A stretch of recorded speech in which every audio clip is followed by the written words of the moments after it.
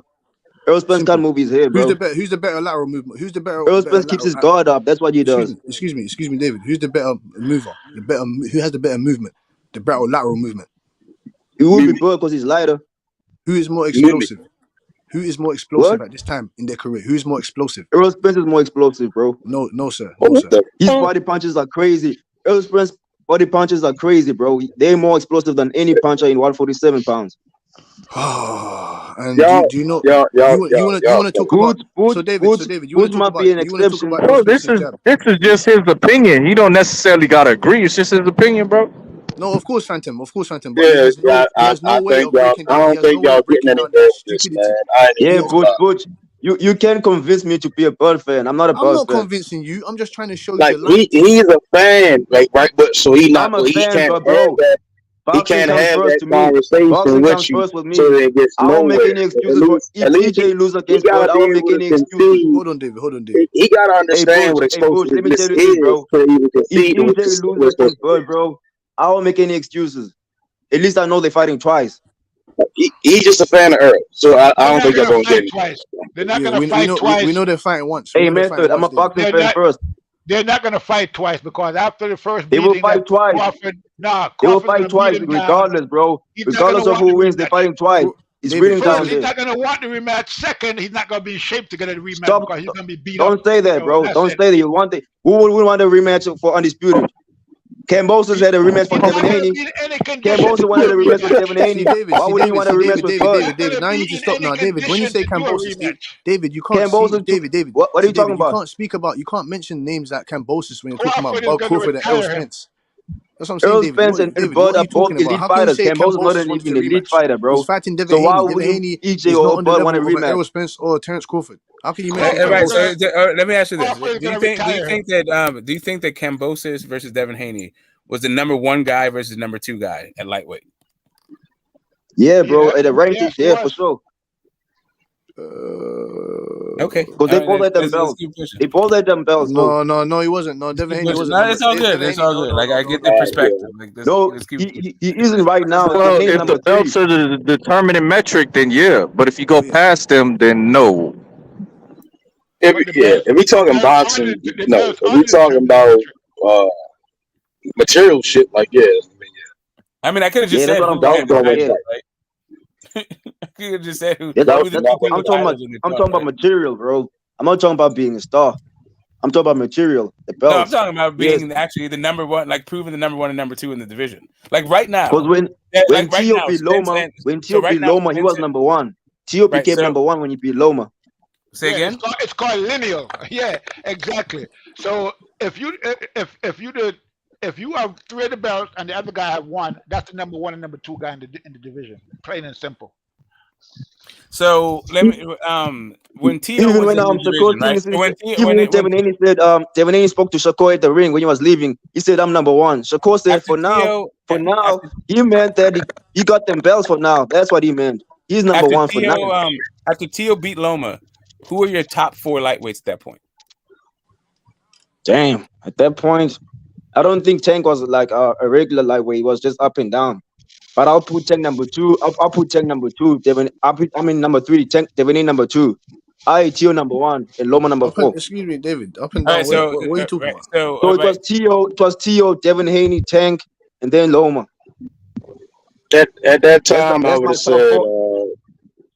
at that time, with all things considered, I'd have said Tio, Tank, Devin, Ryan. Tio, Devin, Tank, and Ryan. After the time Yeah, after Tio beat Loma? What about Loma? And the Tio beat Loma, After Tio beat Loma, you had Ryan. How can you put Yeah, Ryan because above those guys. Loma? If my memory isn't failing me, Ryan had knocked out Luke. Tank probably had knocked out Pedraza. Tio just knocked off Loma, and Dev I think had beat Linares at that time. I think. Yeah, I'm No, sorry. How does knocking out Luke Campbell get bro. you above When Tank fought Loma? Pedraza, bro, I don't think I Ryan think was all as those guys cold. are still. I think all those guys are still undefeated and in position to beat. No, Like but Luke after Loma Campbell lost, wasn't right? undefeated because Luke Campbell had I'm already saying, been beaten by Loma.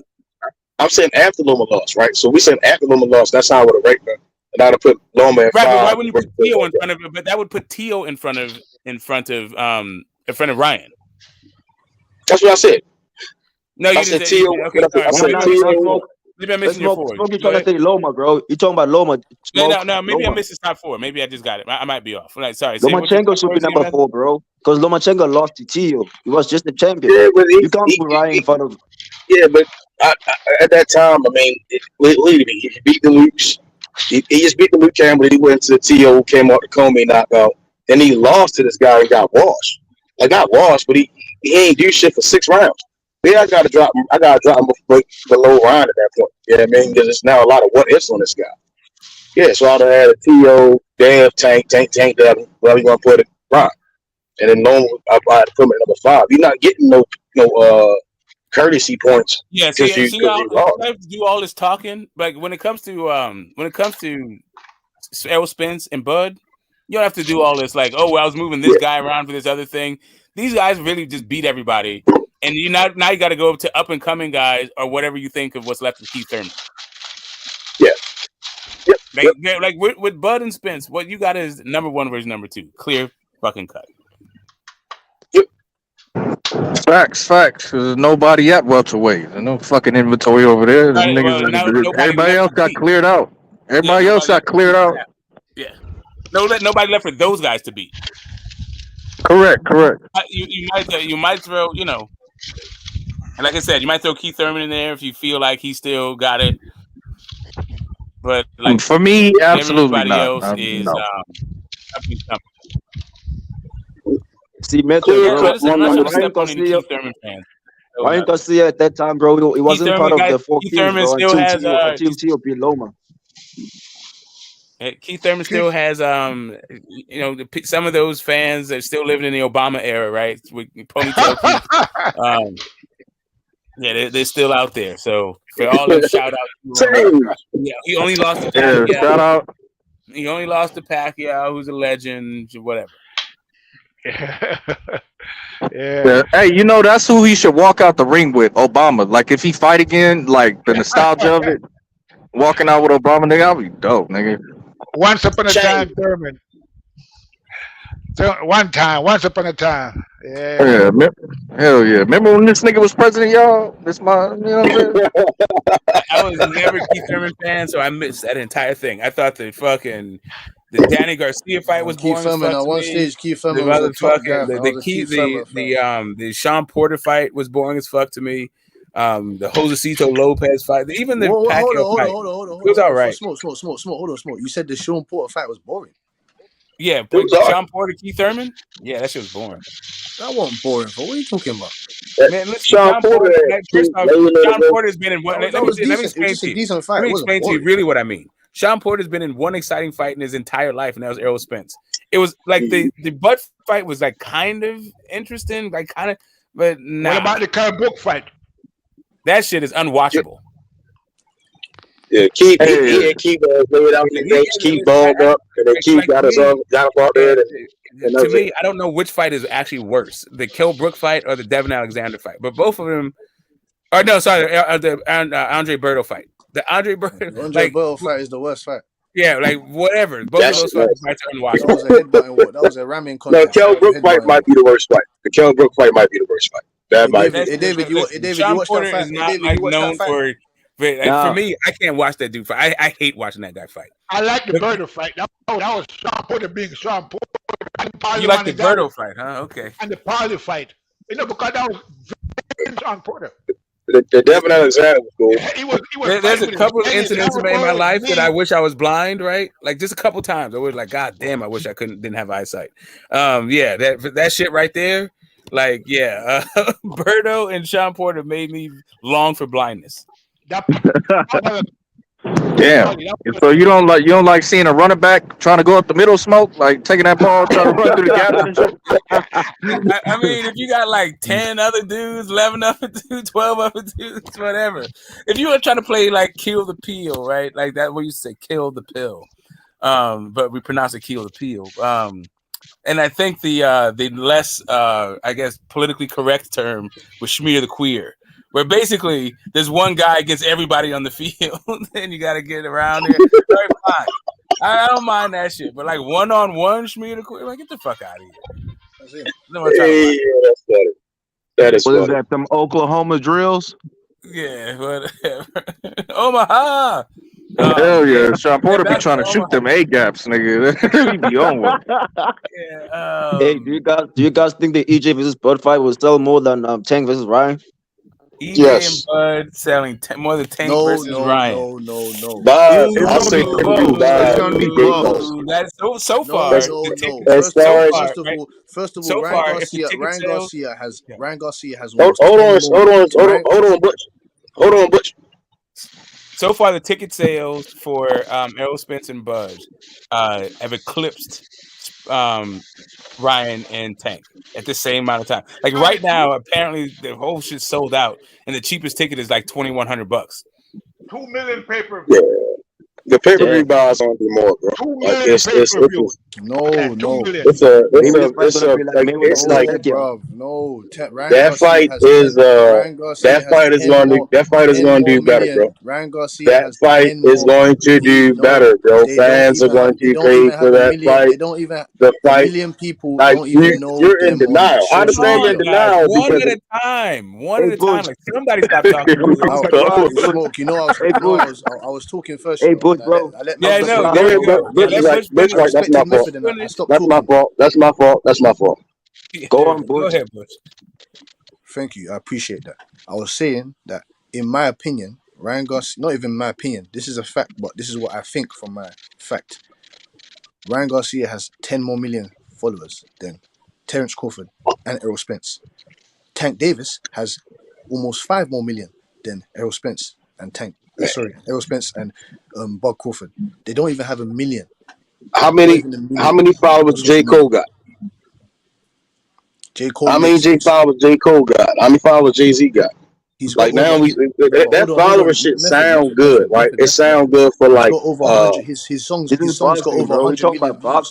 Them niggas don't even really beat like so that social media applies to a certain generation. Now we talking about two guys from the 80s, early 1990s. Like it's a different.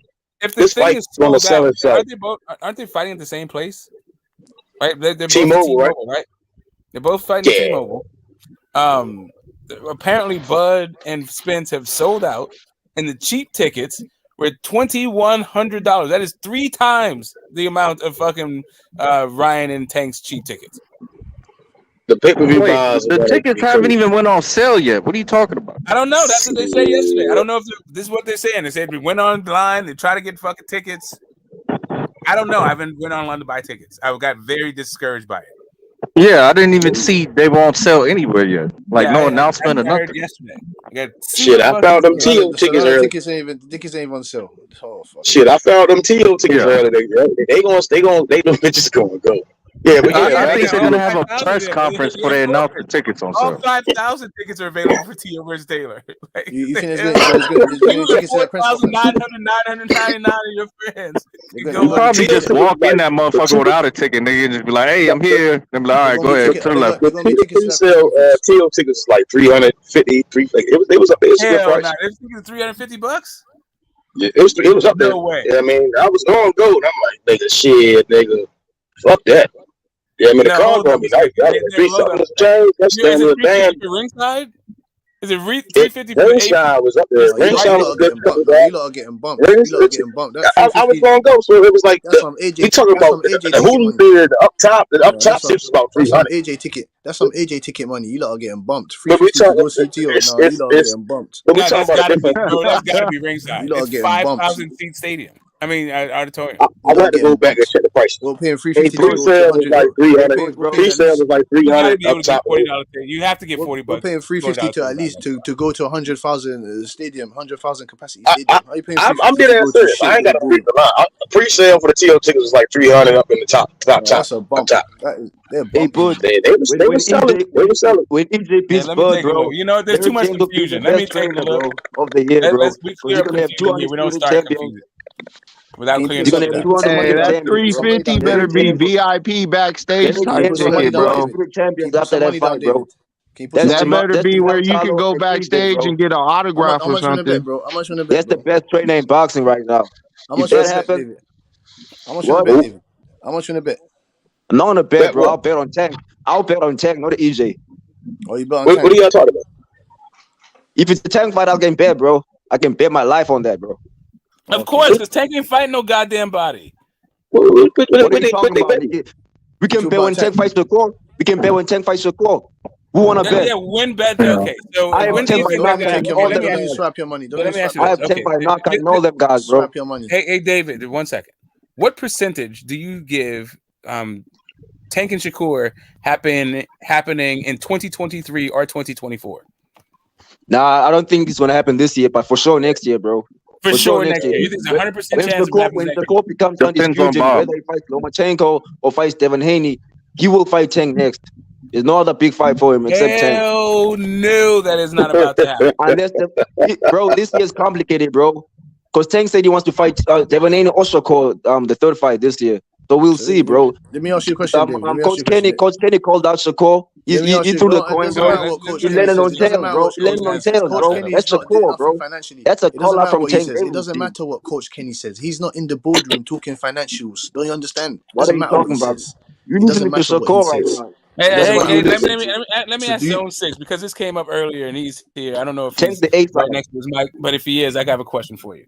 No, Devin Do you Haney's the A feel side. like Joking crazy. Lomachenko is Go the this belts. generation's great white hype?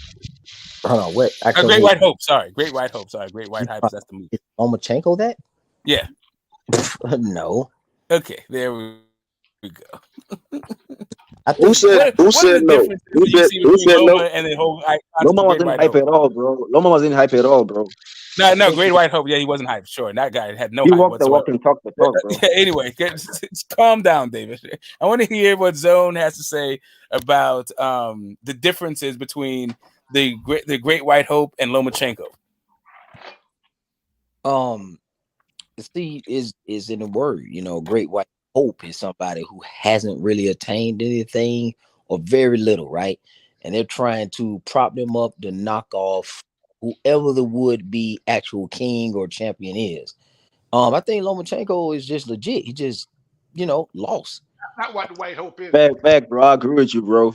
That's not what 100%. white hope is. White hope is not what you just said. Okay, white hope is it doesn't necessarily have to be somebody that can't fight. Okay, that's number one. Lomachenko can fight, so there's no question about that. They still make white hope because they want the white guy to win. It's Man, just that simple. So you guys got to like, you that, guys that got goes. to. It's a reason why Smoke is Nah, telling Loma like sticks. You studied better, bro. You studied better, bro. reason. I'm saying to you this. Remember the Deontay Wilder and Tyson Fury?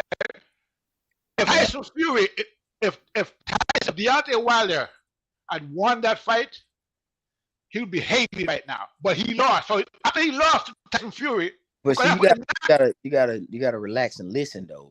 I got what you think you're saying, but I you're know what not. I'm saying. I'm not thinking I'm saying anything. You Well, might think I'm saying something that I'm not saying. The hell are you talking about? Well, you're wrong because that's absolutely not what the fuck I said.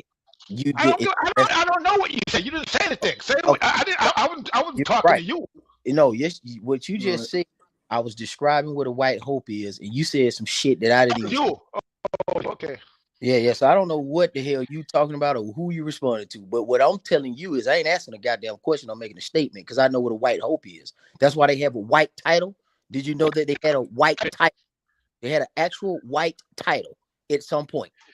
So if you don't know that, jazz down, white. So when you Whites only pie.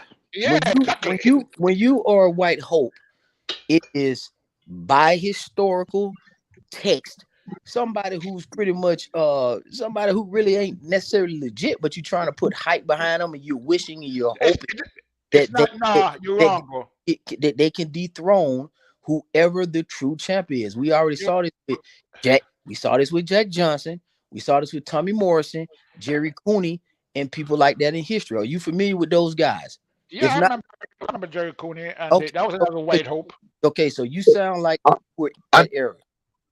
So do you think Tommy Morrison or Jerry Cooney is the White Hope or White hype? Okay. I didn't say hype. I said hope. There's a difference. I don't know what you're talking about. Whatever. I'm saying whatever term you choose to use. Nah, it's not whatever term. Listen. So you just acknowledge that you are familiar with those guys and you agree with what I just said. That's they were White Hope. I'm giving you an example. Jerry Cooney. So, and that's your era, because you sound like you are in that era. Your voice and your age sound about right there. That's why I pinpointed that, so you could have a fucking visual. Okay. So with that being said, that's what it is to me. And Lomachenko is actually legit. Tyson Fury. Lomachenko is not legit. I didn't say he wasn't legit. That's what you're missing the point. You're jumping in front of a train for no reason. I'm not even talking to you. You want to keep talking, and I'm not talking. I'm saying to you, I said Lomachenko was legit. I'm missing the point. I don't know what you. Why do you want to keep talking and be heard, man? Because I can talk if I want to. Okay. All right. So yeah, hold up. There's some decorum. There's some decorum here. TBE is the first time. We don't generally conduct the panel that way. We let the guy say get his whole thought out, and then you can question his take for clarification, or if you want to say, or you try to debunk it. But let him get the whole thing out first. Go ahead. Well, he already got a visual, and he agreed with it. So there's nothing else for him to speak on, because I gave him an example that he agreed with. So that example is enough for you to understand what I'm saying a White Hope is, or and hype if you want to interchange it.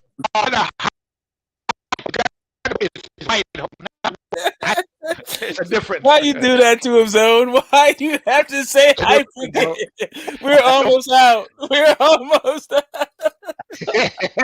Hype and hope is two different words, bro. Get it right. Gotcha. Get it right.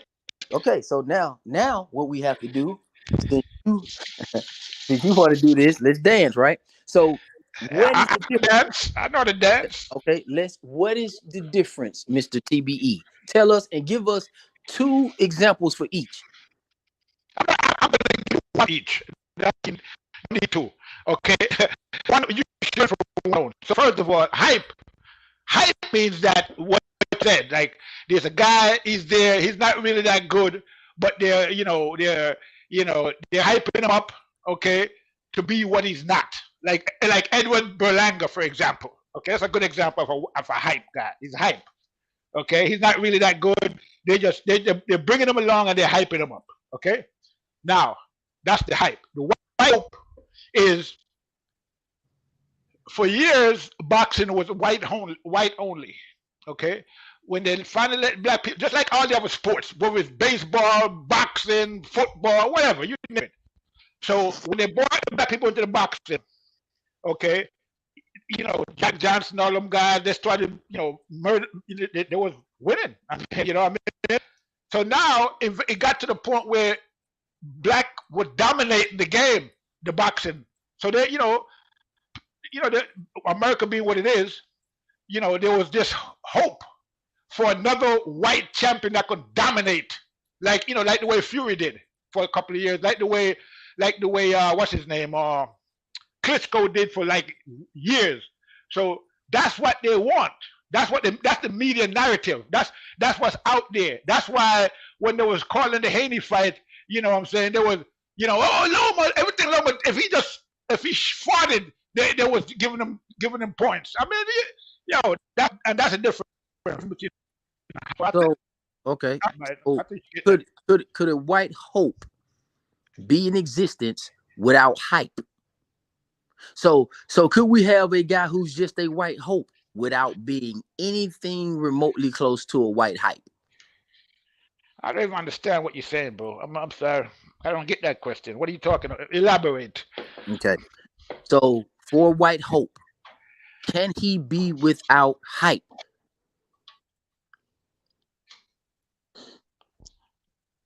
I don't think so. Exactly. But let's let him figure it out, because let's let him take his time, drink your beet juice. I right? mean, you can hope he could be without hype. because the whole point of a white hope, if he even makes it to that point to be considered a hope, right, and exalted to that level, he has to have hype behind him. That's again, you make this point. Okay. You have the hype could be black, white, purple, pink, blue, Hispanic. It could be whatever. Okay, you could hype fighters up to be what they're not, but hope, that's the difference. So I hope you get that. Okay, so all right, so give me an example of. I don't gotta give you no example, bro. You already get there. You know what it is. I just told you. Well, you don't gotta keep talking. You made my point, and it's you're saying that I don't know. Now you're saying that I do know. Because I just told you. No, listen, what I'm asking you is, you're giving me examples of white hopes that you know about because of the hype behind them. Bro, you're trying to beat a dead horse, man. Forget it, bro. It's out. It's over. The argument is over. Why continue it? I made my point. I defended it. I told you what it was. You understand what it was. It is what it is. No, leave it alone now. You can't win every battle, bro. No, so it's not. Don't worry about it. It's not about winning the battle. I'm trying to understand what you're saying. No, you're not trying to understand nothing, because you already understand what I said. No, I don't, because you must be stubborn.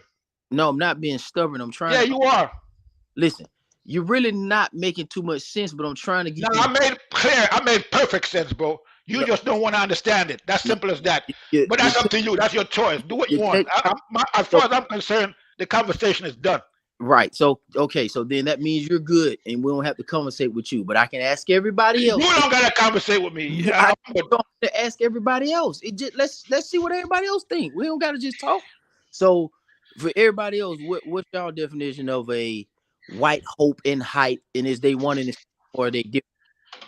Hey, can I go first? Go do your thing. I think a white hope is a white boy we hope could put the brothers in their place. I think that's what the white hope is. Who give me, who is that to you, or that you think? What white fighter you believe that want to put black fighters in a place? Well, that's every white man that puts on boxing gloves. That's how the white people look at it. All right. So we're saying every white boxer is a white hope. To the people out there, maybe not to them. They might not be even thinking about that. But for that, looking at them is thinking that, bro. That's the way it is. We live in America. What are you talking about? Was Robert Hellenius a white hope? Right. Was he? Yeah, I think so. He would have beat them black boxers. To a degree, yeah. He would have beat them black boxers, bro. Is Otto Wallin a white hope? Right. Yeah, it all based down to a race. It all based down to a race thing. Yeah, see, here's the thing. And this is what I was trying to say. Like, not all of these people, just because we organize our society along racial lines, not every society does. Especially some of these places that these guys are from, like Bulgaria. Like, they don't have white people in Bulgaria. Sorry. They try to disabuse you of this, like, American notion. But they let you be a nigga out there in Bulgaria, and you won't find out the hard way. What they have in Bulgaria is a bunch of Bulgarians. Right. Yeah, okay. But they got white Bulgarians and black Bulgarians. Don't you find out the hard way. What they have is a bunch of Bulgarians. And then they might have some Somalians who are there, and they might who come over there. And then you got some Bulgarians that might have some African descent or whatever the fuck. But what you got is Bulgarians. None of those people are like trying to organize to oppress some other group of people. That's not like the whole shit about the way that we view the world and people, and then try to project that shit onto those people doesn't make sense. With people like fucking Lomachenko. Right. Well, I'm gonna have to agree to that, because again, anybody that watches an American movie is exposed to what's going on in America. Okay, they know automatically. They come here and they take advantage of that. So all this talk about the rest of the world being just kind of pure society and everybody is not racist is bullshit. Well, hold on a second. Hold on a second. Some people, in order to become white in America, you have to do that. Right. But they don't start off being white. They start off being Italian or Ukrainian or whatever the fuck it is that they're from because they're not white yet. And then they go through the process of the Americanization and of becoming white, right? But I don't think that's what Loma's done. Loma's not part of that process. Like Loma spends a lot of time in fucking Ukraine. He hangs out in California for sure, but he spends a lot of his time not trying to become an American. Yeah, and that's what I'm saying. Boxing is a worldwide sport. So when we start reducing it down to America, and that throws me off. That's what I don't understand. You guys are trying to say that's the case in America, but boxing is a worldwide sport. And then the other countries don't feel like what you're talking about. I'm not funny, but I've probably been in more countries, South America, Europe, all of them. I've been in Thailand, Malaysia, Rio, Chile, Peru. But it sounds like you guys. My bad, Zone 6. I don't mean to cut you off. Go ahead. Been to these other countries, literally. Okay. And I haven't. That experience is not a reality, and some people are speaking on reality, or probably just into the Caribbean. That's not how that works across seas, Europe and Asia. It just doesn't. I'm sorry to tell you that. And with boxing being a worldwide sport, about what he said about the white hype. I'm just confused on it. Lomachenko is fighting in America, not in Ukraine, or whatever the hell are you talking about? So, I don't even know what that point is.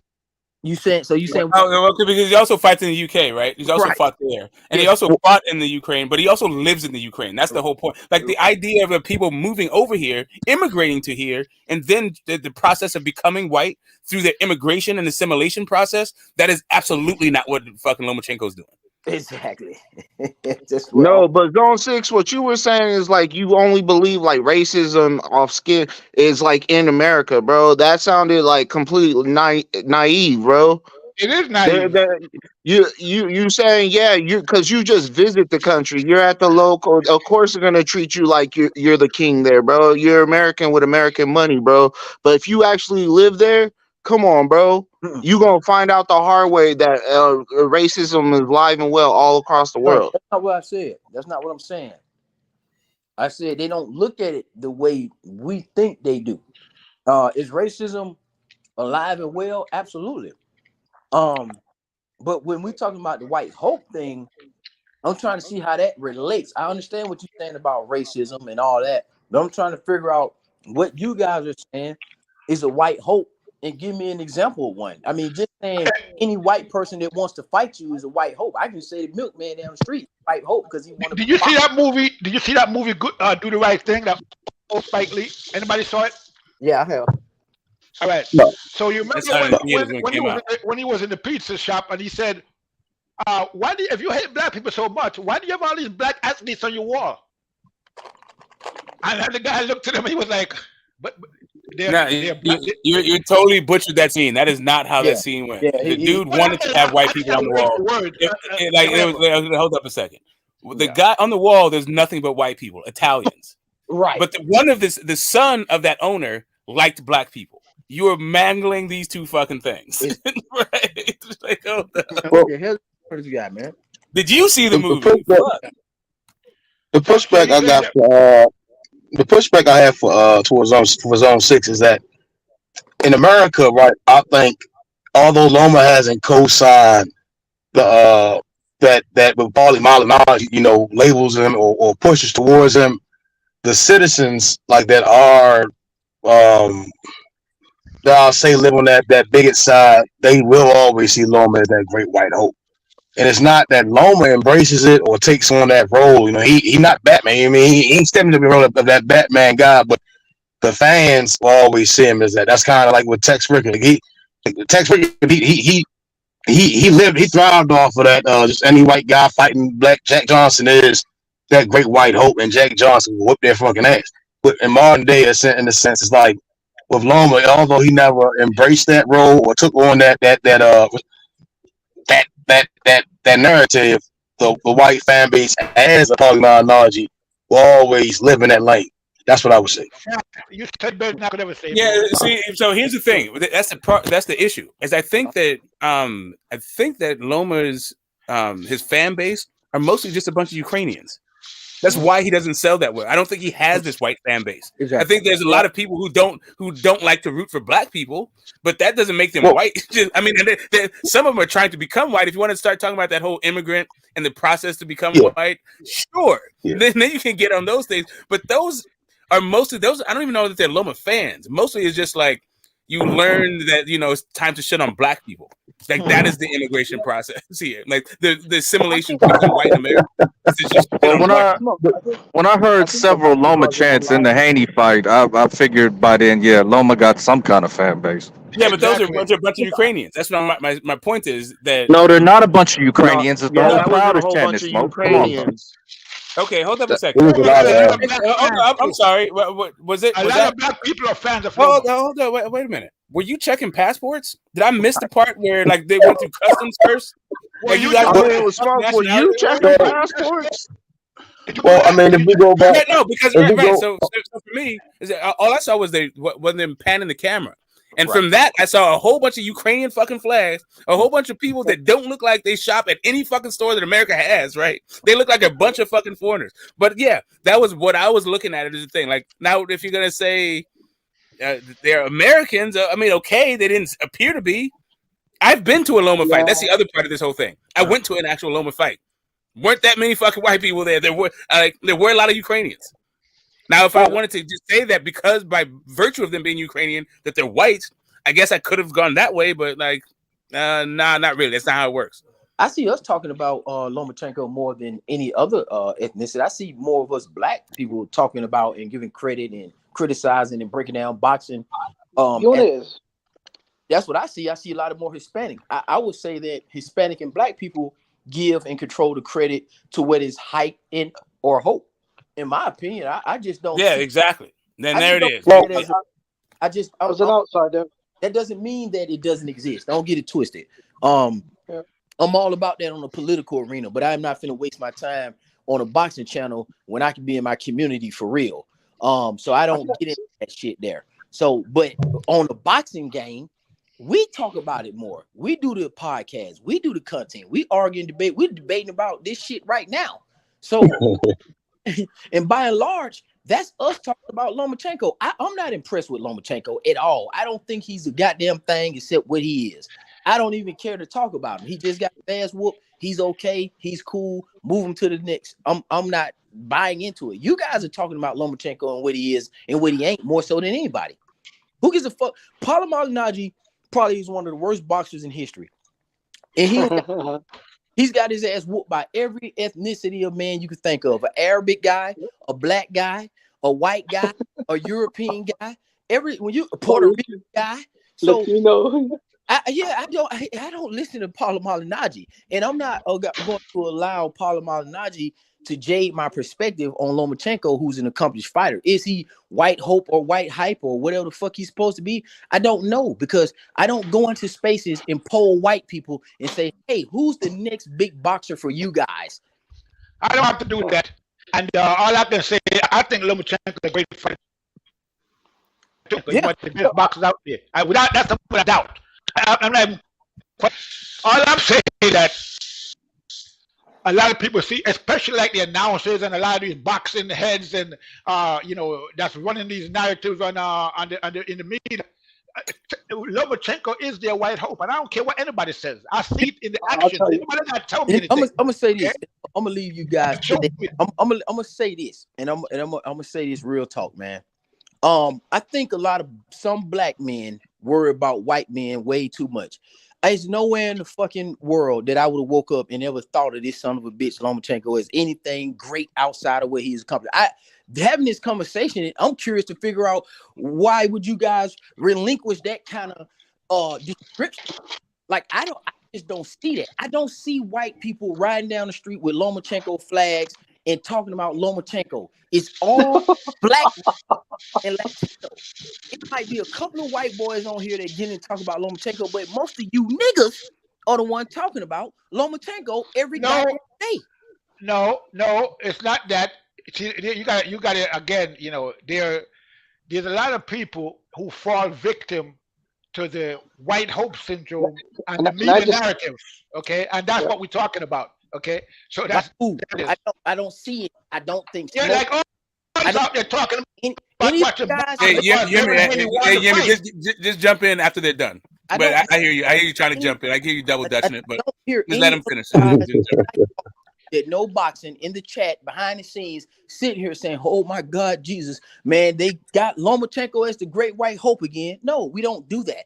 You're probably the first Hey, person Zone 6. praise him. Jesus is white. You haven't heard? Who? Jesus is white. You haven't heard that? That's what they say. I don't give a fuck. You see what I'm saying? See how simple, like that meaningless to me. That is, Bro, I'm trolling you. I'm fucking with you. Zone.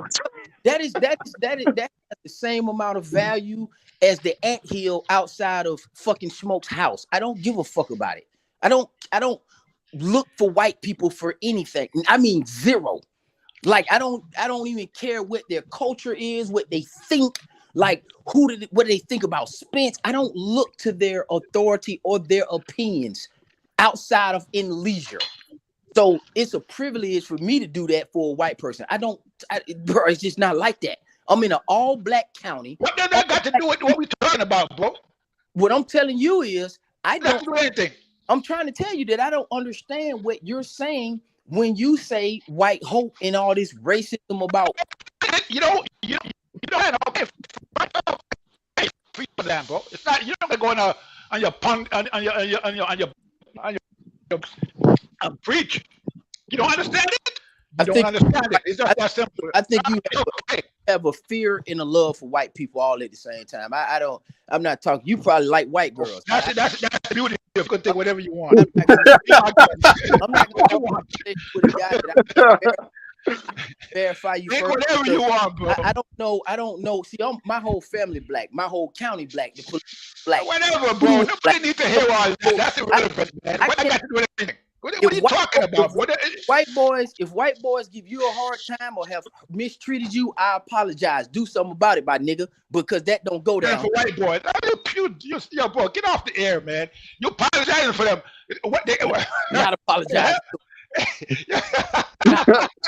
I'm telling you, I have zero tolerance for them live in Yeah, you apologize for them, bro. What the hell are you apologizing for? You seem concerned. So let me. Why are you apologizing for white people, bro? What white boy did something to you? You said. Why are you apologizing? What white boy victimized you? Why are you apologizing, bro? What? I'm not apologizing. I just told you. You just said you apologize if a white boy mistreated me. Why are you apologizing for, bro? Up in the Atlanta public school system. It's black, you idiot. I'm in Georgia. It's black, you idiot. I'm from Atlanta. Did I call you an idiot? Why you? Yes, I'm calling you an idiot because you need to understand. You're losing your shit, bro. That's what it is. So let me ask you something. Your point is pointless. Where are you from? Your point is. Where are you from? You don't where are handle you your from? business, bro. If you can't where are you from? Off the air, bro.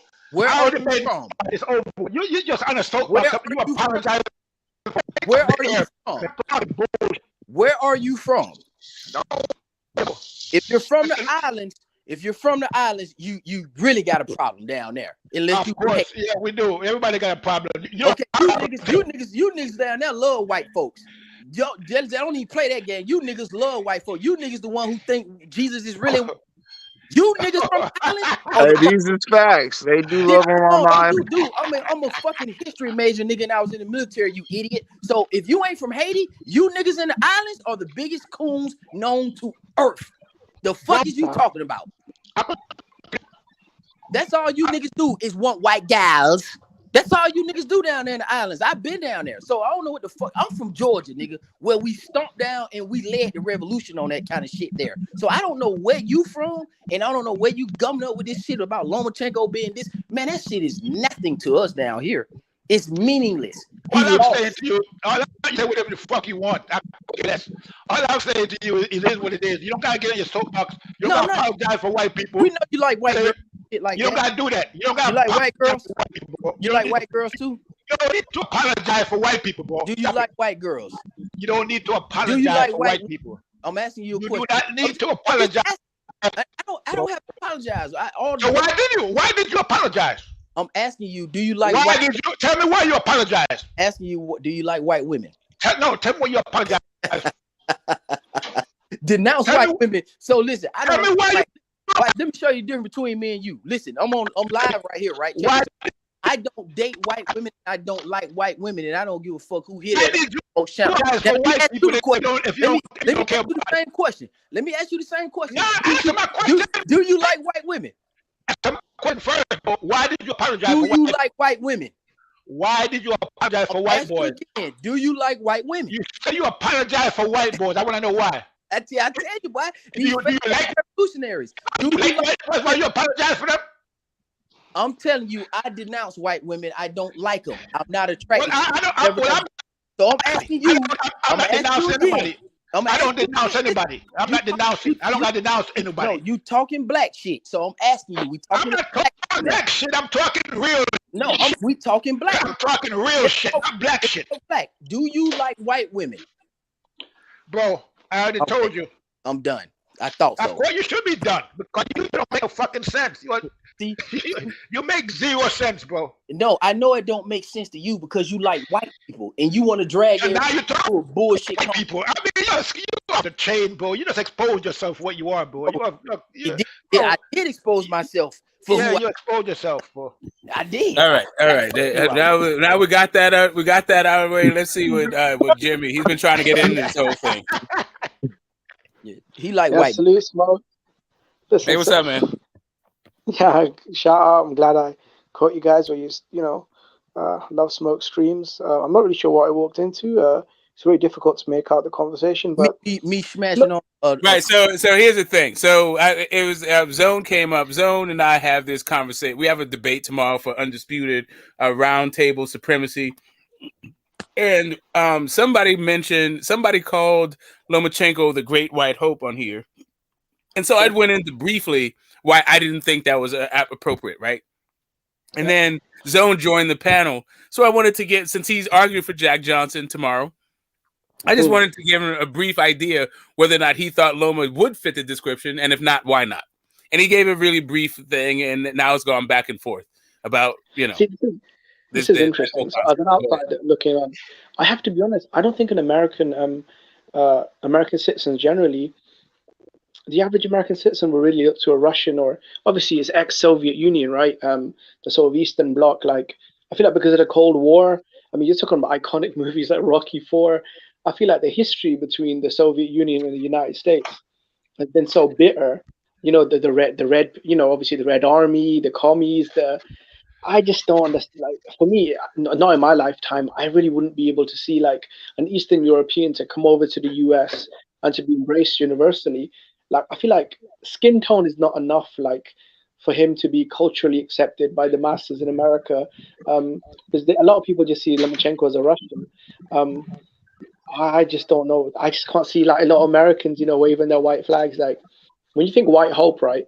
Which I think in today's era doesn't really exist too much. You think, American apple pie, you think all American, football player. Like, Lomachenko doesn't really fit any of those sort of archetypes.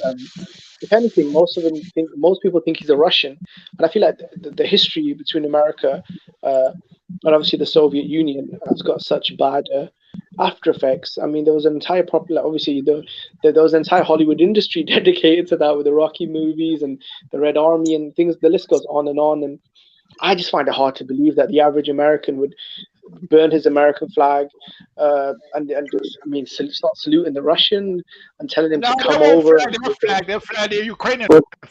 When Loma done, when Jimmy done, can I go?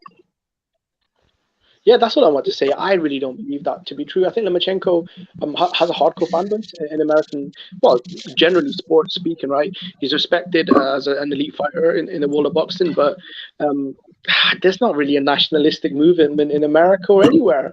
I mean, and the Ukraine isn't even a sports market right now, so he can't sell himself there. So I don't really picture Lomachenko as a white hope or propped up. I mean, maybe he was hyped up by his networks, but all major fighters are Tank Davis, Anthony Joshua, Canelo Alvarez. and the list goes on and on. But as far as White Hope, I mean, I just don't see it, man. I mean, former Soviet guy coming to America, he can barely string a sentence together in English. I mean, who the hell would you market him to? And on top of that, he's a featherweight, so he's hardly a crossover star anyway. So I just don't see the White Hope thing with Lomachenko, to be honest. Well, I disagree. Again, I lean toward as Zone 6 kind of went more in depth. Like, do I give a fuck? No, you know what I mean. But do I understand what TB is saying? Like, where America is at today, I mean, anybody can be white, right? The Arab is white, the Mexican is white, the Puerto Rican is white. Like, if you got that like, you can identify as white, they'll be like, oh, this type of shit. So when it comes down to the white hype in modern day times, like, again, will people rally behind Lomas more than a person that looks like me? Yes. I see it all the time. I was going on boxing forums, and then I hear somebody say Loma doing shit that we never seen before. And I'm like, well, Mike Tyson did the same shit.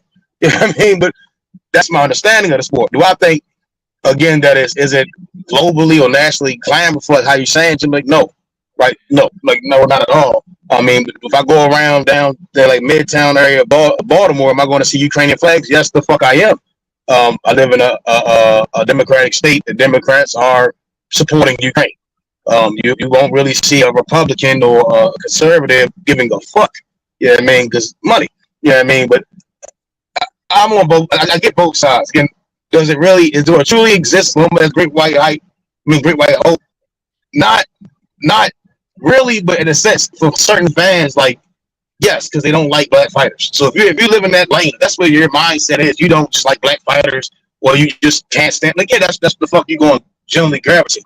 Has Loma embraced that shit and he lived in that? Like, no, hell no, not at all. I mean, he just lived in an amateur prima donna, down at my feet. That's what he has lived as. But when you do have fans that will just be like, Loma is the greatest thing since sliced bread, I'm like, this nigga is regular shit.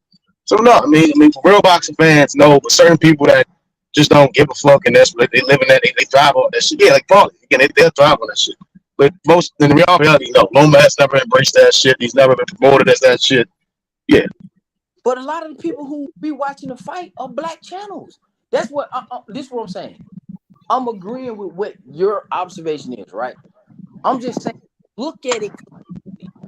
The people who are arguing for Lomachenko on this particular fight, and think he's this and that, they're people of color. Exactly. Yeah, but the point to that, right, is that I don't think we don't live in that realm. Most black people don't live in that. We compete, and that's like we just compete. Basketball, they were saying Luka Doncic is the greatest. No disrespect, Luka's a hell of a player, but then you're saying certain people like Luka doing shit that we've never. Like, I'm like, yeah, all right. I mean, I think the kid got to potential. Like, Loma, he just like he a small brat. Yeah, man, and we see his ass get cooked out play, y'all. So yeah, I mean, it's. Yeah, I love the train of thought. I want to just like highlight a comment from the chat right quick. Just want to address my man's concerns. He seems to care about the subject, so I'm going to help him out with it because his take is just fucking all off. The LDBC brainwash black folks and scam them for their money, like Dr. Umar. Right.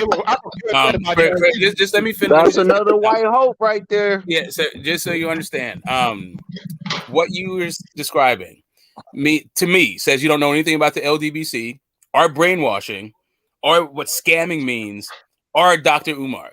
Like, at this point, if all you're going to do is just start like hurling insults and denigrating black people as groups and individuals, like, you got to do better. Like you're actually talking to like actual black people. What are you talking to? I'm talking to like somebody like typing in the chat. I think his thing is like trying to get a rise. I think he's trying to troll and antagonize and all that shit. I'm just telling my man, even if that's his thing, he needs to step his game up. Like, right now, you just sound stupid as fuck. Yeah. Like just do better. All around, do better. Go ahead, guys. Right. I'm just trying to say this, man. I don't know. I can't go out and investigate and do test theories on if it's true or not, because I really don't. That's not my life or my reality, and I don't have those threats as other people might have. I'm just being real with you. It just Fortunately for me, well met is well met. You know what I'm saying? I don't know what New York and California is going through. I know what East Atlanta and DeKalb County is going through with all the black high schools, with all the black kids getting what they need to get done, the football programs, the grocery store, the quick trip. Like, I don't have those interactions. DeKalb County is cool with me. I don't get pulled over in the middle of the night and shit like that. We get escorted home. We get, hey, are you good? Do you need help? That's what we get over here. This is where I pay taxes at. So I don't know the realities of other states and other people. You know what I'm saying? I just don't know. I have issues with white people. I don't get approached with white people with fuck shit. I'm just saying that's just me. So I don't know if he's white. I don't know that. Well, let me help you out. There's no such thing as a black county in California. In all of California, all its tens of millions of people in all its fucking counties, there's no such thing as a black county here. No such place. Unfortunate. Yeah. I mean, it's unfortunate that all the fucking people whose land this used to be is fucking gone, right? Because I don't think the black people were like the natives from here either, right? Like, right. That's what it based down to. Whose land is actually really is. And And Zone 6, what your experience is called white flight. So the white people took off from your county, bro. Out here, it's a lot of Indians in Southern California, bro. It's a lot of Indian-owned lands, bro. I live in San Bernardino, California, bro, the biggest county in the country, bro. Yeah, so San Bernardino is big as shit, but San Bernardino is also empty as fuck. And then also, like, San Bernardino, like, it is, and shout out to the Mexicans and Aztlan or Aztecs or Maya, whoever the fuck. I'm just saying, like, a lot of those people, like, the Aztecs weren't really up this far. I'm just like, when it comes to the indigenous people over here, it's not the fucking Aztecs. It could. Yeah, they weren't out there. They were down here in Southern California. Yeah, I mean, I don't even think they were. I don't even think they got as far as Baja. Why isn't anyone reprimanding Paulie Malignaggi? I mean, this motherfucker's literally running around and saying all this horrible shit. Like, that is mad. Like, I can't believe no one stepped in, like a sports commission. He's clearly doing it to get money. He's like clearly doing it for intention. He has a constituency. That's why he can do that. He has people that like what he's saying, and they're going to support him for saying it. And that's why he's saying it. Yeah, absolutely. I mean, that's always going to be like that within the United States as a whole. But I just don't see it all relates to Lomachenko being a white or hope. Just don't see it. Now, of course, you don't see it because you don't want to see it. You see it, people see what they want to see. It's just that simple. I agree. And you like white people, and you scared of white people, so you're going to see it as a threat. I can't. Well, how does me scared? Hold on a second, bro. Let me say this. Hey, Zone, you wrong, bro. Cause I'm in DeKalb County too, and my cousin got shot down by the police. Ray Shaw at Brook. That's my first cousin, bro. Got shot down by the police, bro. No crocker racist as fuck here in Atlanta, man. Right You here know in they DeKalb racist in County the too, South, bro. They hold on. Hey, bro. Not only that, nigga, Crocker said some road rage shit, and nigga, we got swooped on down by the motherfucking helicopter because some Crocker said some old Crocker shit. So, bro, yeah, you wrong, bro. You wrong now. It ain't like every day we getting fucked with by white people, but bro, you know them Crocker don't give a fuck about us down here, man. Let me make sure something. Where you at from? Are you from DeKalb County or you from Atlanta? I'm from East Lake, bro. Okay, so I'm from the hard hood. I'm from the Little Vietnam. I'm from the hard hood, bro. If you from Little Vietnam and you there, what white folks? Where you at? Where you going at with white folks and white folks jumping down on you? Nigga, all up and down. What you think they started the Black Cat Squad for? That was a bunch of cracker beating the hell out of niggas. What you think that D6? When you see D6, DC6 zone, that's they coin all them corners drugs on so them white folk can jump down and beat the hell out of niggas. I'm right here on Boulder Crest right now. Right, and you definitely getting a DC6 zone. Yeah, that was zoned by Crocker to do the motherfucker like Sunset, the man, Paradise East and Sunset is whoop a nigga ass on for crackers. Listen, that Boulder Crescent custard always been like that. Nah, man. That shit sound like a sunset town. You're lying, man. That's Boulder Crescent, Custard Avenue. For everybody don't know what I'm talking about, that shit is on the split of Fulton County and DeKalb County, where the motherfucker can do the motherfucker to you. They have a roadblock on Moore and they have a roadblock right down on Flat Show. Either way you gonna go, you gonna run into some crocker shit, bro. You just see now you just making shit up because I'm sitting. But I ain't making shit up, bro. I ain't making shit up, bro. I'm down sure I ain't finna pull my jacket up, but I'm straight first hand. What the shit happened to my cousin? That was international news, bro. That shit happened around. That shit was international news around the world, bro. Where you at now? That's what I'm asking. Where you at now? I'm on Glenwood, my nigga. I'm in the middle of it.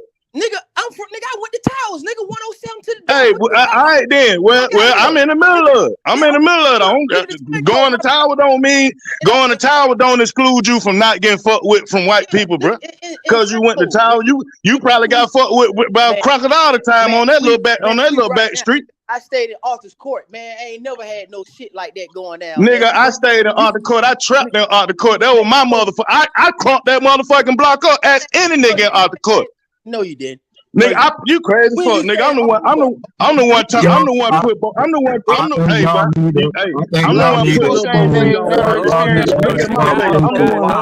Just 1 second. Hold up. Like this is it's getting intense. But you just stepped on each other's sentences. See, my thing is this right here, Smoke. I can't let this man sit here and act like that it ain't no white folk stuff. This shit prejudice everywhere.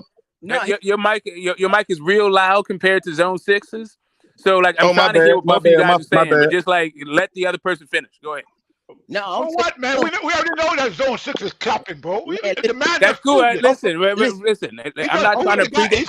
I'm not trying to prejudge what anybody's saying. I want to hear what they say. Listen, I'm from 107, and my brother got 2 bodies up there by the Suncoast. I don't know what kind of bullshit trapping you doing, but nigga, hey, my nigga, hey, bro, you ask everybody about all the niggas about me. I don't care nothing about that little history you talking about, bro. You can ask everybody up and down Glenwood about me, bro.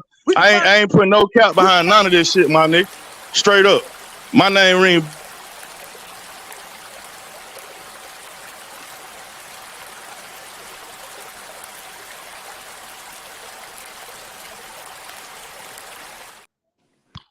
All right. For all of us that don't know shit about fucking Atlanta or this area that you're talking about, can you please let Zone 6 finish? I've heard enough, Cap. I'm out, bro.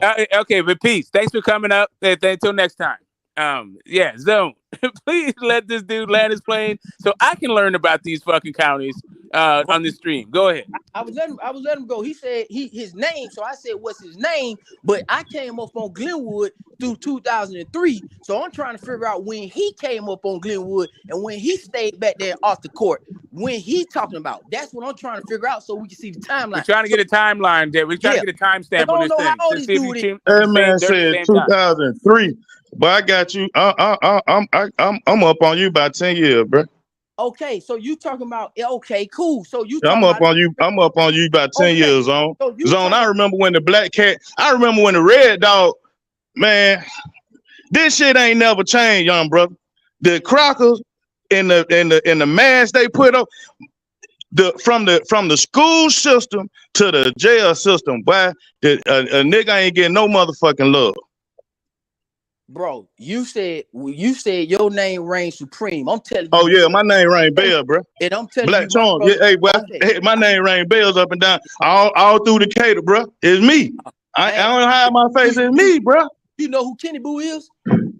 Yeah, I know who Kenny Boo is. Okay, so then nigga, your name don't reign. Yeah, supreme. I know who Kenny Boo is. You know who I am. Yeah, okay, over here. Yeah, he know who I am. What he doing? Coaching some football or some shit right now? He know who I am. He over there at Midway. I don't know who. Yeah, he know who I am. See, my nigga. Hey, listen. Hey, I ain't gotta bring out. Oh, you know this person? Nah, nigga. I'm gonna tell you, I'm me. Them nigga gonna know me. So I ain't gotta bring up no another nigga name. I'm gonna tell you me. We talking about real people. You say I'm a real person, my nigga. What you think you talking to a robot? I ain't never heard of you. Hey, well, you got to do some more research. Dig a little more, you'll find out. Dig a little more, you'll find out. You gonna dig a little more, you'll find out. I ain't gotta do no, cause we ain't gotta do no digging over here now. I ain't never heard of you. Yeah, I know. See, that's the thing. If you ask about me, I'm gonna, oh yeah, that's my. Either nigga gonna say that's my nigga, or they got some problem. It gonna be either two ways. Let's do this. What year you came out of high school then, and what school you went to? Bro, we had this conversation already. I went to McNair, my nigga. Oh, okay. You went to McNair. Okay, cool. Yeah. So the nigga say that shit every time. Yeah. Okay. So, dude, you say you went to McNair. That's a little school around the corner. Like, come on. That's nigga, not, there ain't no look, nigga. That school got a junior high and a senior high, bro. Nigga, stop playing like you. Stop playing, man. You just hopped out the porch. You probably didn't come outside for real, cuz. Man, how you sounding saying some shit like that? I just told you I used to go to the megaplex on from goddamn put the towels. You know I was outside. Bro, all that shit don't matter. All that shit don't matter. Yeah, you capping for white people. Like white people don't do shit around here to black folk. All that shit right there, all that piss and match contest shit. I don't give a fuck about all that, bro. I don't give a fuck about that. You capping for white people. Like white folk ain't like white folk don't do shit horrible to black folk down here, and that's far from the truth.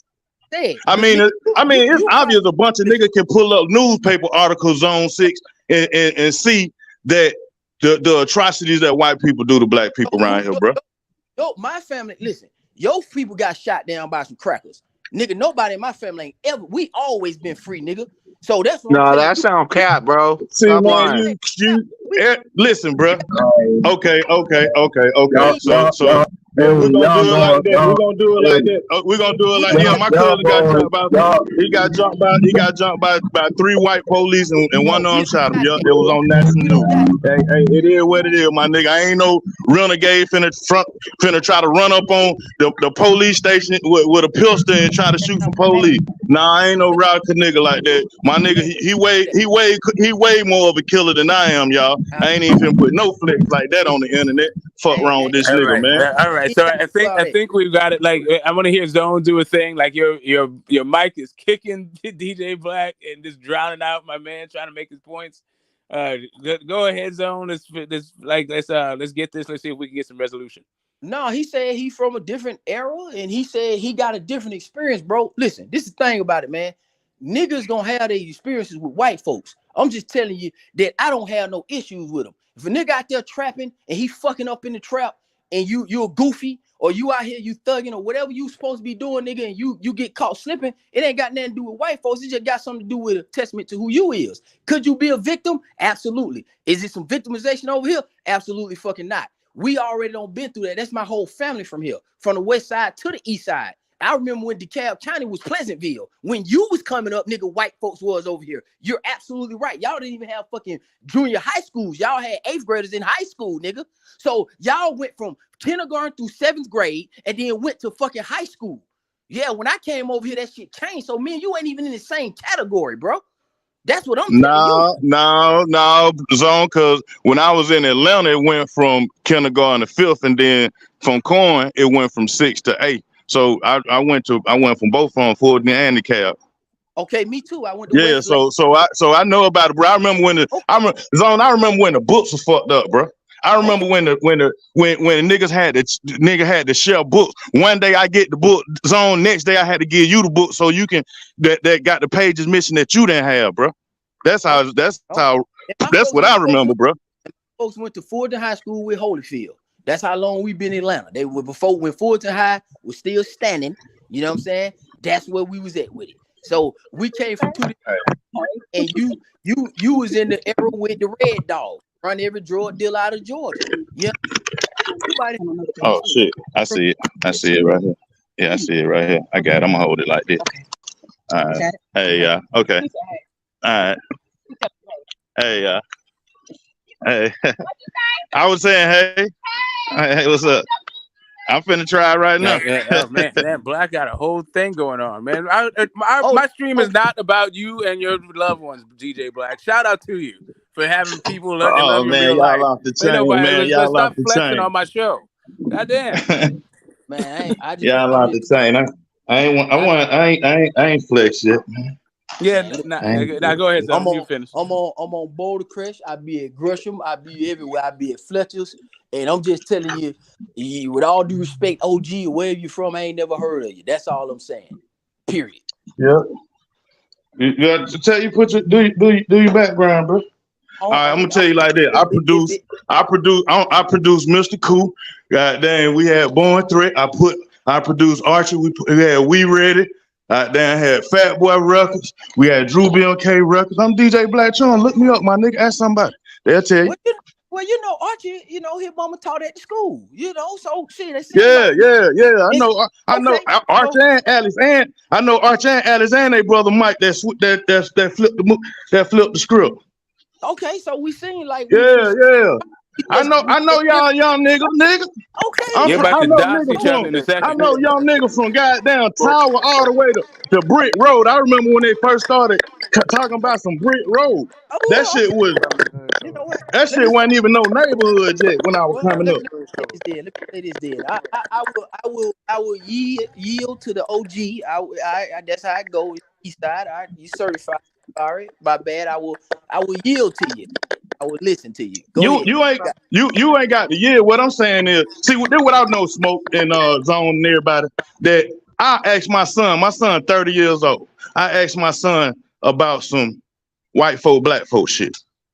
For some reason, him and my daughters and my nieces and nephews, they don't have no clue about what the hell I'm talking about. Pop you prejudice, pop you racist. Nah, the fuck I ain't. I just remember how crackers used to kick it. Excuse me, Smoke, my bad. I remember how white folk used to kick it. So you know what I'm saying? And just because they don't kick it like that now, don't mean like it ain't. So I'm in the middle. So what I'm telling you, I'm not where you at, and I'm not the way your kids at. So imagine the middle is what I'm telling you. I'm the middle child. So imagine what I'm saying that we did in the middle. Yeah, I can see it. That's what I'm telling you. So when I say that, I'm not capping. I'm not where you at where we had to share books and the white folk were doing that. I'm here in the era where we had it solid. We didn't have no issues in DeKalb County and all that shit with escort. Hey man, you got the fight, man. Go ahead and take your ass home and shit like that. That's what I'm telling you. Think about where your era at, and then think about where my era at. Right, that's what I'm saying. And the white folk that killed Ray Shard, that white boy that killed Ray Shard, he was 27 right with Ray Shard. So in my mind, I'm like, boy, even though that boy was young and had that same mentality of it, that if his dad was my age or older, that the young white boy with that mentality, bro. It wasn't no old white man that was kicking that shit. It was a young white boy that was on that type of move. So I mean, my point is, a young brother like yourself, a young brother like my son, could kind of not see it, but from my perspective, I see it. But I'm in the middle. Are you saying 27 and you saying you X? I'm telling you, I'm a baby coming up through the 90s and the early 2000s with crunk music where we was knocking people out, sneaking out the club, long chains. I'm in Dodge Magnums, Young Jeezy. I'm in a whole different era. It's you. When we was doing Glenwood Day and shit like that in 2000, nobody was fucking with us, bro. You know that. I didn't get the freak meat. Now your era freak meat. By the time we were doing Glenwood Day, I was up there DJing with Funky. Still be dealing with Funky every day. Okay, then. So DJ Black John told you, look it up. It's me. Okay, it's gonna cycle back around. We here. But what I'm telling you is that look at my era and see what I'm saying. I'm not your kids' age. All right. So even with okay, let's look at it like your era and say the crunk era or whatever. And I was a little ahead 10 years before that. Okay. So just say, for instance, your crunk era, and let's call it the successful black era from black people from Lil Jon to black people like E40, from one side of the country to the other side of the country. Let's call that the success era. With all that success, I still say Crockett still was doing Crockett shit, even though they didn't, you know what I'm saying, even though they allowed niggas to move in a certain space of success that it don't even seem like that oppression or prejudice stuff is happening. Okay, so imagine a young nigga that actually listened and took advantage of all that time, and now he's on the other end of the right side. Mm-hmm. That's me. Right. Yeah. So I feel what you're saying. Like you don't encounter that stuff because you ain't swerving in the streets. You ain't got down snatching your crotch in front of old people. I understand exactly what you're saying, but and my son like that too. He a respectful young man too. But my thing to both of y'all is your cousin and your partner that don't kick it like you. Them niggas experiencing some crocker shit. Man, listen, I'm just telling you this. I know, you know, we know how the dime trap is down in Atlanta. We all came up from that. You came from Atlanta public school. Well, I stayed in Fulton, Clayco, and DeKalb County. What I'm telling you is that's just not the reality for everybody. Some people actually know how to maneuver, get them in position. That's not enough. Right. And if I'm telling you, I know how to move. See, this thing about me. My grandma taught me this. She said, I don't put no dreads in your shit, because the rest of them motherfuckers, they're gonna be talking. She said, don't put no fangs in your mouth. Move a little bit different from them. I used to ask her why. She said, so you can you be ahead of them. So you'll be a million steps ahead of these niggas. I don't got no tattoos because I know that's a target. So I'm she lace your boots up. I was able to operate with impunity, bro, because I was always clean and I knew how to play the role. I always played the baby face. So when it came to thing like the dime trap, I can stuff the dimes and then throw it away in a tennis ball. Nah, that's a great perspective. Now let me ask you, so because in a way I could say I grew up in that same, but I got fucked up because I decided to keep poking holes at the bell. You know what I'm saying? Throwing rocks at the penitentiary. You know what I'm saying? I ain't go to penitentiary. I end up in the DeKalb County, but a couple of times. But that's because I was, you know what I'm saying? Like, what's on, curious on the other, you know what I'm saying? What it looked like around the corner. But my question to you is, for, like, you don't have any friends that was curious, that looked around the corner. That ain't them. They just happen to look around the corner and they end up getting caught up in that white man's snare of a lot of time, probation, or you know what I'm saying, license suspended, or you know what I'm saying. Listen, you're right. So my brother, he's decided to say, "Hey, this is what I'm gonna do," and he got some stuff that he's done up there at the Sunco, but because of his, and I'm talking about the buddies up there on Glenwood and shit, the block. Yeah, right? I know you're talking about Sonico. I know you're talking about. Yep, but it got you.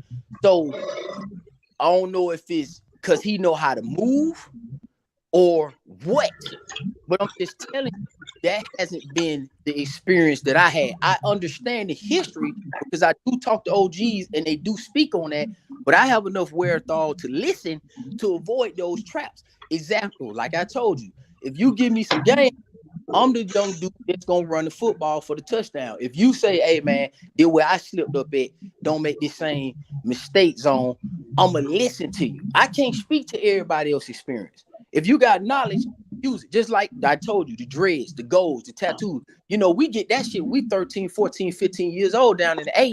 That ain't shit to us. Right. So I avoided those because I knew better. All right. I think so. that this So is a great let's look at time Lomachenko. to get Let's back. look at This a real quick question before we bring this all the way back to boxing. I feel like I know how to get around to Georgia right now. I don't know what kind of car I need, but I feel like I know which streets to go down if I'm looking for the junior high school or to stay away from the penitentiary. Do you guys know? Zone's talking about the trap the things. fuck? I put the dimes in the Hold up. This quick question. Do you know? So this is from Dub. Do you guys know Foxhall and Boulder Crest? What's that? Do you guys know where Foxhall and Boulder Crest is? I'm gonna say this. I'm gonna just give you one quick story. I think I heard Butch. Did you hear the question? No, you cut out, so I thought I didn't know. No. My question is: do you know where Foxhall? Okay, sorry. Hold on. I think it's Full Hall. I think it's Foxhall. Hold on. Let me scroll back up. Okay, here we go. Do you know where Foxhall and Boulder Crest is? Yeah. What about it? Okay, I guess that was just a question from the chat. Oh, okay. Yeah. Who stay over there? I mean, really, the question, like I put it into, it was still a dangling participle, no matter how you slice it. But the actual question is, do you know where Foxhall and Boulder Crest at? Oh yeah. Boulder Crest. Yeah, we just said that. We just explained that right out here by where the pilot at. I'd be over here and there. But anyway, so up the street from the nightlight, man. Custard Avenue, man. Yeah. The you know what I'm saying, the juvenile detention center down the street. But look, when the things I used to do. So when I was trapping, like I said, I would take my dimes, cut the 50 slab up, and I would put it in tennis ball. When the police would come or there's an encounter, I would throw the tennis ball, never to be found. So I was already a little bit more advanced than the guys that was in the streets. And some OGs, I was in the trap house, and I was serving the J's, and a junkie had pulled me to the side. I don't know if he said, man, you're a little too smart for these guys. Because instead of trying to cut extra, and I know I can talk to you, Black, because you know this. So you know how you get the 50 slab and your weight man give you extra. And instead of cutting 15 or 12 dimes out of my shit, I would cut 10 fat ones. So so you try to make it move faster other than trying to get a big old profit and make yourself hot. My man, exactly. So what I'm saying, the junkie pulled me to the side and he said, hey man, Zone. He said, man, you don't got no haircut. He said, man, these other niggas, you way smarter than them. He said, man, get your ass out of here. Get out of here and shit like that. Because he said, look at what you're doing compared to them. These guys are just not fast as you. You'll waste your potential being in here. And then I would hear that over and over at school, on Glenwood, from everybody else. So I took heed to the advice. I used to walk around with a 380 special. I was with all my goons and all the hot boy shit, listening to Project Pat and stealing cars and all that shit. But something told me, hey, bro, you probably need to listen to this advice that you get so you can change your life. And that's what I did. I took advice from the OGs. So I was in it, okay, but I escaped that shit because I wanted to escape it. That's what I'm telling you. Well, just for me, I was in it, and I was in it to the point where I made it okay for most people in the country to be in it. That's the way that I was in it. I'm in it to legalize it and to keep you out of fucking prison, feed your damn family, and still sell those same fucking products. That's the way I was in it. Let's get back to some motherfucking boxing. But what I'm talking about, though, Smoke, holy shit, we're still people in that ain't okay, in let's do it. Got a regular life, like Bill Haney and Devin Haney. They ain't in it, and they still got to get the brunt of the. They still got to meet the bullshit. Well, hold on a second. They still got to get pulled over and interrogated. Wait a minute. Like I'm not gonna let Bill Haney's hard work go unappreciated the way that it is. My man was doing federal crimes and did some federal time behind that shit. Right? That's the first part of it. The second part of it is he went around to everyone who would listen to antagonize, to inflame, to be combative, to every fan base of a fighter that's out there. Mm-hmm. The reason why Devin Haney is the most hated guy, even if he is because it's by design. Because they want him to be the most hated guy. Because the guy don't have punching power, so you got to watch him. You got to tune in for something. So now you're gonna tune in to see him get knocked out because they're from the Mayweather camp. Don't step on Bill Haney's work by acting like he didn't go out there and make sure that everybody hated Devin. Right. Yeah. But hey, Black, they got to stop treating him like they not treat Devin Haney like he can't beat on. I mean, I guess he's supposed to be wrong for saying he apologized for no white boy can't beat the comment. But shit, we supposed to have pride somewhere in our life. You know what I'm saying? Shit, we gotta have some pride about we also need to have these conversations. If people are so offended, we need to talk about why they're offended and why maybe they either should be or shouldn't be. But when me and Zone start talking about that's just how we do it. Because I understood it. I understood where he was coming from. We've been hearing that shit everywhere our whole lives. That's the extra motivation. It's one thing to get beat up. It's another thing to get beat up by a white guy, right? But it's another thing to get beat up by a girl. Right? All of these things have different levels of different kind of shame attached to them. Now we can talk about the realities of it, like whether that should be the case, and how that formulates people's thought process, and how it percolates throughout the whole community and culture. I'm not mad at the conversations. I think these are conversations that are valuable. Right. But at the end of it, right, really what it shows is that Devin Haney didn't really grow up like that. Right? Like Devin Haney is not really a mean guy. He's like kind of a nice guy, probably like a sheltered kid, kind of that kind of thing. So what's happening for him to become the bad guy, it has to be by design, because there's just nothing to dislike about the guy, really. Right. That's true. Y'all bounce so I can jump in this pot, man. Y'all niggas, y'all done went from Grim Raider, everybody each other, to now y'all niggas, and yeah, I mean, y'all all in arms. I mean, I think, yeah, I mean, almost. No, I can't fight with y'all. Sometimes, man, it take a little listening. I think it take a little listening. Method. I apologize. I ain't fighting with no y'all niggas. Y'all saying the same shit. Y'all just from different areas, man. Y'all my little nephew told me to get the blicky. He told me I had a gun. He told me I had a gun, meth. I got to turn it into a blicky.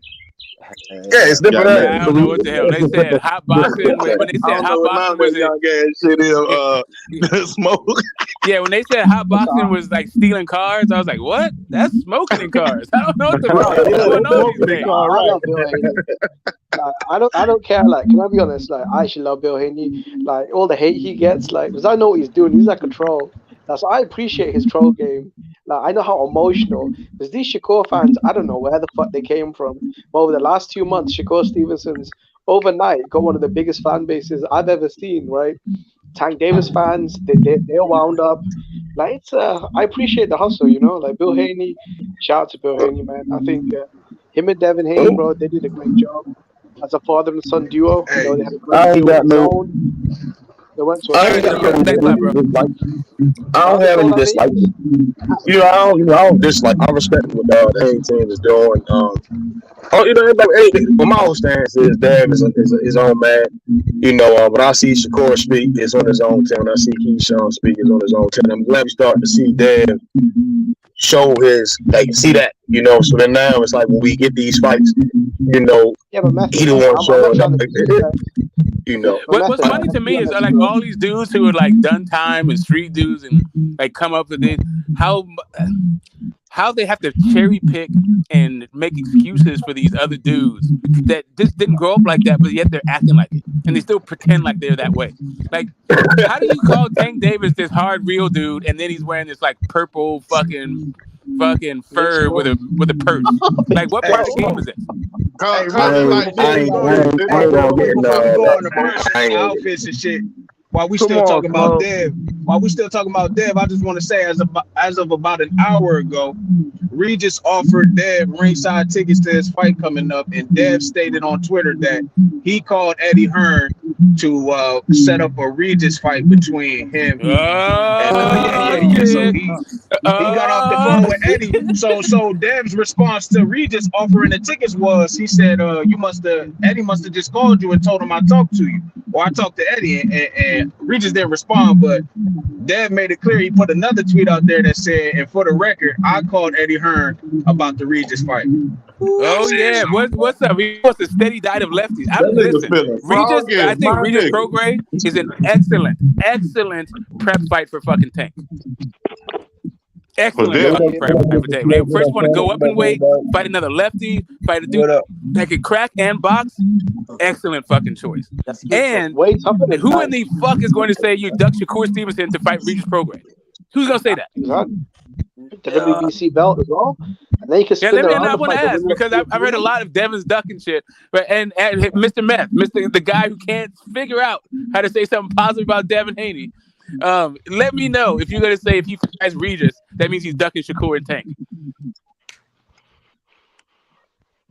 Nah. All right. Yeah, nothing for Method. Nothing. Man, that's huge right there. And I think that's a lot. I think that's a whole lot of smoke for Devin Haney right there. That is a whole lot. I think he's about to bite on something he can't chew, bro. Don't listen. Let Devin Haney get fucking Regis Prograis and Loma on his resume before fucking Tank. And why you guys are always talking about how he's gonna do this gonna and end do up that. on Regis' resume. Say That's again? a good fight. They gonna make the Regis and Dev next. I mean, if they all I'm saying is if this back and forth materializes into an actual fight, because I know that fucking Regis Prograis is looking for some action. If Devin goes over there and he seems to be a free agent, he's trying to get some fights. If he goes over there and fights Regis, yo, Tank is looking crazy out here.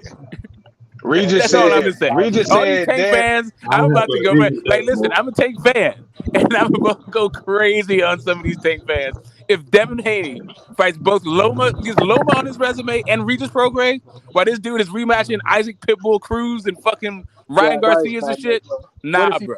Like But Ryan what if Garcia's he a money fights fight. I'm not Method? even Bad mad luck, at that. I'm Method. gonna put Ryan to one side. encounter. But Hector Garcia, Method, that is embarrassing, What bro. if Tank Method, through method. though? That is embarrassing, bro. To be honest, Hey, what Smoke just said. I mean, that is embarrassing, bro. And but we what gotta if keep it real. Well, I mean, I don't think it's embarrassing. I think that's good for Dev. Yeah, I mean, I think. And again, going to 140, the undisputed champ. This is that's all I've been saying in the sense. It's like going to 140, WBC, Regis, Matias. These are the guys that define Dev as a boxer, leaving 135, not fighting no damn Bowsers. The guy, I mean, like you gotta go to the champs. So we gonna see. Yeah, no Isaac Cruz's, right? No Rolly Romero's. I get you, The Method. sad, No but the Rolly, no sad Isaac thing about Cruz's. this is just It's like y'all tweets, taking bro. their This is none of situation this and y'all shit is start set talking in yeah, about stone. Game Tank. of Bounce. That's what happens. I Sometimes get your it. favorite fighters got to knuckle up. It sucks when it happens. Listen, two of my favorites are about to fight in Spence and Bud. The fight, like I wasn't crying about the fight not happening because these are like I don't want one of my guys to fucking get killed out there. But now the fight's happening. Hey, it is what it is. Yeah. I mean, we got to start asking Tank, but when's he gonna let his nut time, man? Method, Yeah, when's so Tank gonna let his nut time? Regis was like, Dev, I got 2 tickets ringside. Come on now. You know what I'm saying? We'll treat you right with that Southern hospitality. And Dev was like, I've been thinking about it. You know, Eddie must have called you. I just got off the phone with him. Maybe get the And you know, checkbook he's trying to ready. make that fight. So Yo, Maybe get the that is checkbook a ready. lot of fucking great news. Look at 2023 already shaping up. Yes, sir. What if Tank Yeah. I think Devin whipping on Lomachenko just gave him just so many options, man. And Shakur Stevenson need to find him something safe to do. Tank Davis need to find him something safe to do. Yeah, they probably need to go ahead and box each other up. Yeah, Tank versus Yeah. Okay. Yeah, What Tank do you think versus again? Shakur, nigga. We already got Tank coach calling them out. Listen, just like Only reason why I say that, Smoke, cause Devin phone ringing out the hook. Now he got all them damn belts. You know what I'm saying? Them 140 dudes are desperate. You want to talk about desperation? Try the 140-pound champions. That's some desperate fighters out there. Roller Romero, that nigga. He got a gifted win. Yeah, but then Romero somebody turned down that fight. he's That's why he got that shot. Who turned down that fight? Somebody turned down that fight. That's how Rolly got in that space, though, didn't he? No, he got in there. No, somebody. What was it? There was something that happened.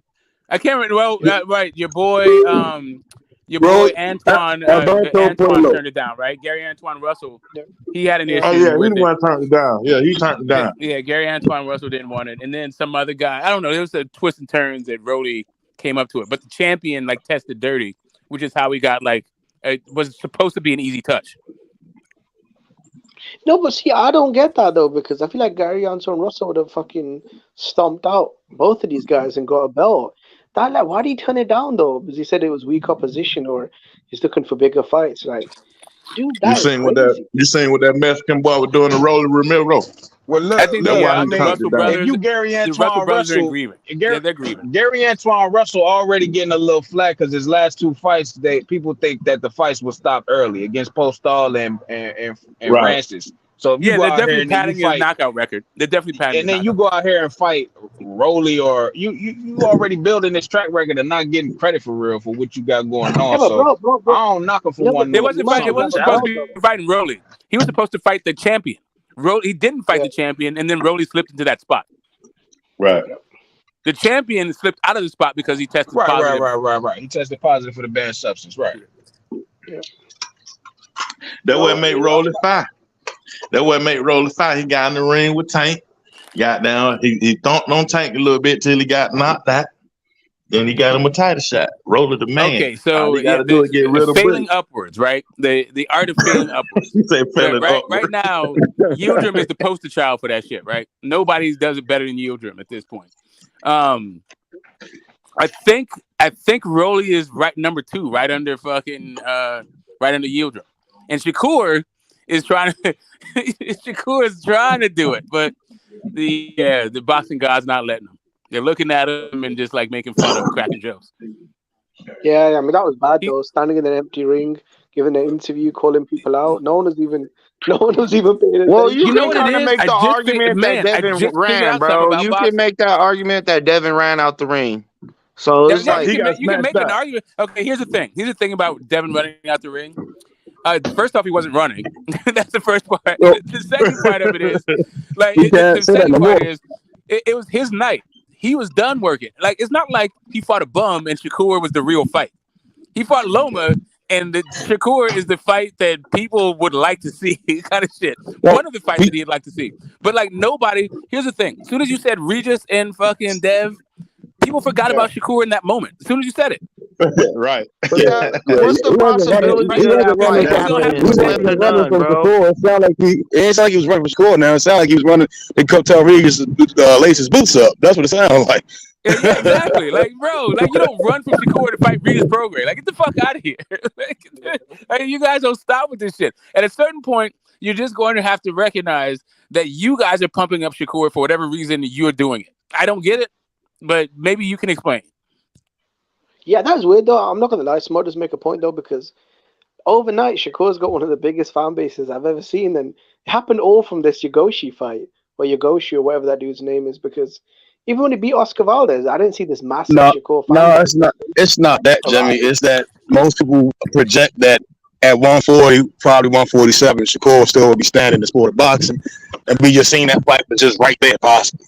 Yeah, man. No, it wasn't that. It was the fact that Shakur fans, to the extent that he has fans, right? First off, Shakur was getting like dissed in the Oscar Valdez fight. They were talking about how he wasn't going to win that fight and all that shit. So the people they weren't even like on board with him. A lot of boxing fans going into the Oscar Valdez fight. Coming out of the Oscar Valdez fight, the dude against Conceicao, say what you want, that dude kept getting hit with the same shit over and over. He got a point deducted for excessive for being a dirty fighter. But more importantly than all of that shit, the dude lost his belts on the scale. And apparently his fans didn't want to accept that reality. So what they instead of talking about the fact that he lost his belts on the scale and wasn't going to become undisputed at 130 like he was talking about for years, instead they started talking about how Pitbull Cruz and Zepeda were ducking him. Right, so it became this entire like switch the narrative and let's talk shit. And as soon as they started doing that shit, instead of holding him accountable for losing his belts on the scale, and just started immediately talking about how everybody was ducking him, they put him in an impossible situation because now he has to prove himself. He has to start over. He isn't in this privileged spot, and you guys are not holding him accountable for this thing. So he gets to act like he should be in the ring with fucking Devin Haney. Even though he just looks retarded doing that shit. He looks retarded and fucking desperate, and he looks like a fat fucking failure. That's what he looks like. I would have said all that, Smoke. You gotta be realistic, bro. You can't just be biased, bro. No, that's my take. That's my take. Right? I mean, he's 130 pounds of fat.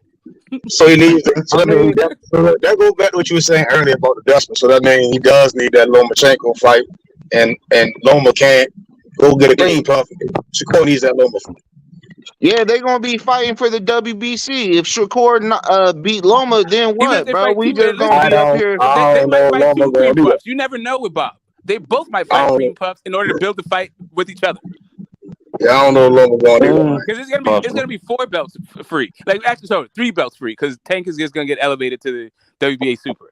So it's gonna be 3 free belts, and Bob and all those boys want whatever belt they can fucking get. And everybody wants to fight Loma. Nobody wants to fight Shakur.